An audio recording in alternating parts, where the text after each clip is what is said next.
Hamdan wa syukran lillah, salatan wa salaman ala rasulillah, la haula wa la quwata illa billah. Mafa'ad. Kita sampai di ayat 27 dan akan mengakhiri sampai dengan ayat 30 dari surah Al-Fajr, ya. Setelah banyak hal kita dapati dari firman-firman Allah ini yang bersumpah mulai dari waktu fajar, waktu subuh sampai dengan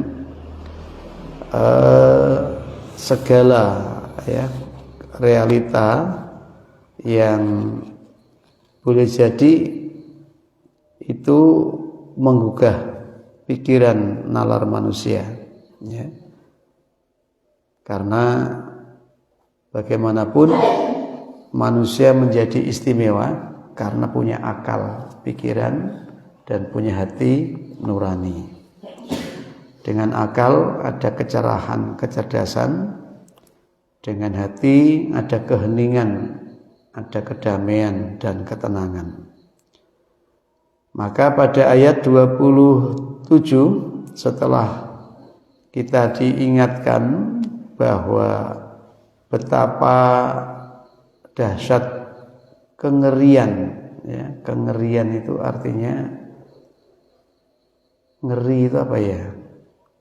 Ngeri itu sesuatu yang menakutkan dan menyakitkan, ya. Mengenai peringatan-peringatan Allah bahwa manusia pada akhirnya sekuat apapun, sehebat apapun, sekaya apapun akan kembali kepada Allah. Jika laku hidupnya di dunia itu buruk, maka dia akan disiksa yang belum pernah siksa itu dirasakan oleh siapapun dalam kehidupan dunia ini. Tidak hanya disiksa dalam keadaan bebas, tapi diikat, nah, dengan panjang-panjang tiang, ya. Makanya ada di surah yang lain nanti kita ketemu bahwa di neraka itu ada tiang-tiang untuk menggantung. Nah, jadi kalau jenengan biasanya gantung wedhus yang dibelah, ya, kemudian dikuliti, nah, pada saatnya nanti ada tempat yang mengerikan, menakutkan dan menyakitkan. Melihat saja itu sudah merasakan sakit yang ada di situ, apalagi mengalami, ya. Tetapi bagi mereka yang senantiasa istiqomah, pikirannya, hatinya dituntun dengan hidayah Allah, ada keimanan, melihat hidup ini tidak dengan keserakahan, tapi dengan keqonaahan. Dunia ini dipahami dengan tepat, diperlakukan dengan benar. Maka orang yang memiliki iman pada saatnya nanti dipanggil oleh Allah, a'udzubillahi minasyaitonirrajim, ya ayyatuhan nafsul mutmainnah. Kalau kita ngaji malam Selasa, ya ayyuha, baris pertama bunyinya wahai. Ya ayyuha, wahai. Baris kedua namanya harfun, huruf. Dia adalah harfun nida, huruf untuk memanggil. Ya ayyatuha, ya ayyatuha. Yang dipanggil siapa? Munadanya an-nafsu, jiwa. Wahai jiwa. Jiwa yang bagaimana? jiwa yang mutmainnah, an-nafsu al-mutmainnah, jiwa yang tenang, jiwa yang telah mencapai ketentraman. Ya, jadi kalau kita belajar mamsasa itu baris pertama, ya ayyatuha, hai an-nafsu, jiwa al-mutmainnah yang tentram, yang tenang. Baris kedua, ya ayyatuha, apa? Huruf an-nafsu isim, al-mutmainnah isim. Tuh, besok kalau yang ketiga, kedudukan daripada kata itu. Nah, siapakah yang disebut nafsu mutmainnah? Al-Quran sendiri menyebutkan tingkatan yang ditempuh oleh nafsu atau diri manusia. Di Quran, kalau kita itu belajar lugawi itu diksi-diksi yang ada di dalam Al-Quran, kita akan temukan kata-kata nafsu itu kadangkala dibarengi dengan kata berikutnya yang itu menjadi sifat daripada nafsu itu.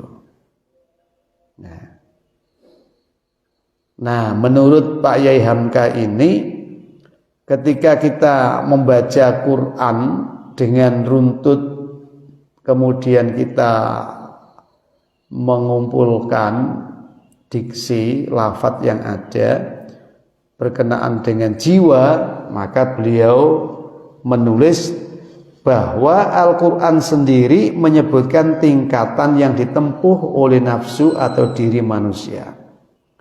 Pertama, nafsul amarah, yang selalu mendorong berbuat sesuatu yang mungkar di luar pertimbangan akal yang tenang. Maka keraplah manusia terjerumus ke dalam lembah kesesatan karena nafsul amarah ini. Bisa dilihat di dalam surah Yusuf ayat 53. Wa ma ubarri'u nafsi innan nafsa la ammaratum bisu.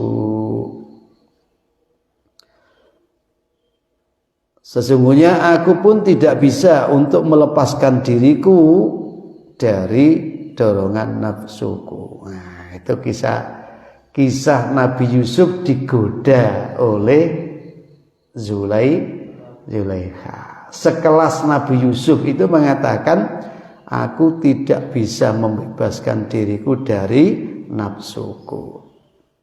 Jadi normal, wajar ya, kalau orang laki kemudian digoda orang perempuan, itu kemudian nafsu itu bangkit.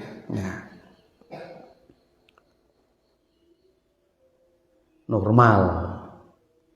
Ya, makanya di ayat yang lain disebut zuyyina lin-nasi hubbus syahawati minan nisa. Mula ajarane nek wis duwe kemampuan untuk membiayai hidup berkeluarga, silahkan wahai pemuda-pemuda menikahlah.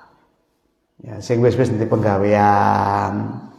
Ya, isu-isu nyambut gawe. Nah, iki kok sapa iki? Mas Ubed.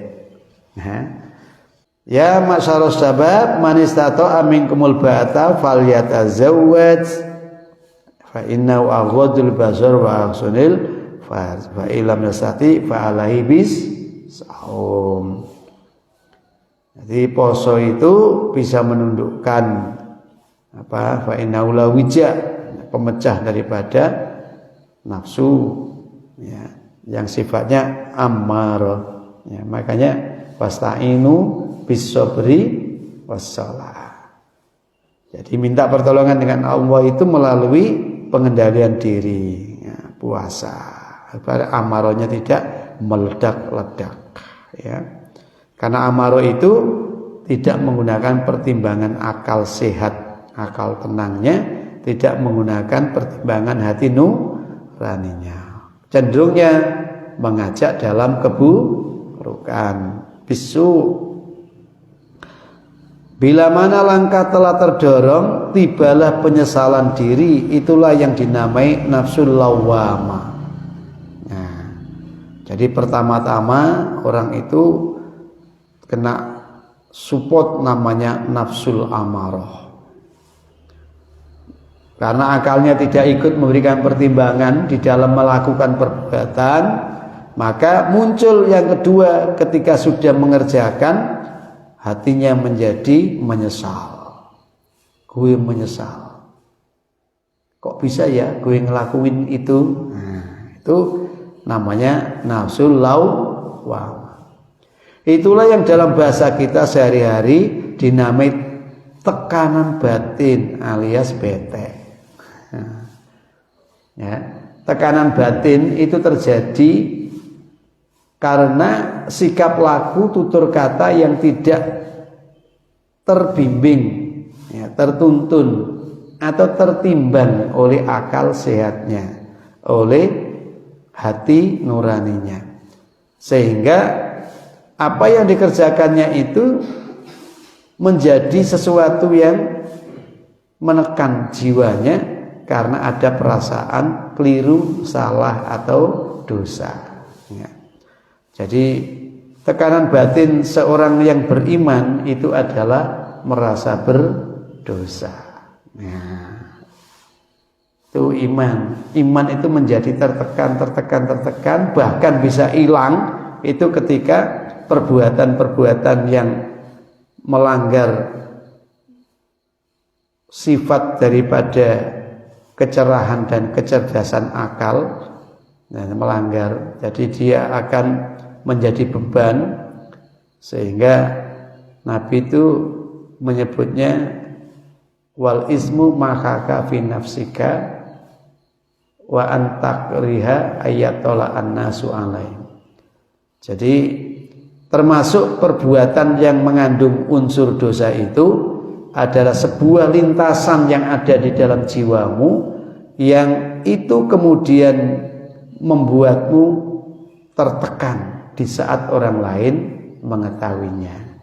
Tapi kalau ana wong liya sing weruh, lho kok ngono Hilmi, lho kok ngono Ubed. Nah, terus kamu itu merasa tertekan, berarti di dalam keadaan itu ada unsur dosa, ada unsur salah, ada unsur keliru. Nah, makanya kemudian kita dituntun Rabbana la tu'akhidna in nasina au akhtana. Untuk mengobati tekanan batinnya diberi doa. Ya Allah, jangan kau siksa, jangan kau anggap, jangan kau jadikan kekeliruan dan kesalahanku ini sebagai sarana untuk engkau berikan sanksi padaku. Nah,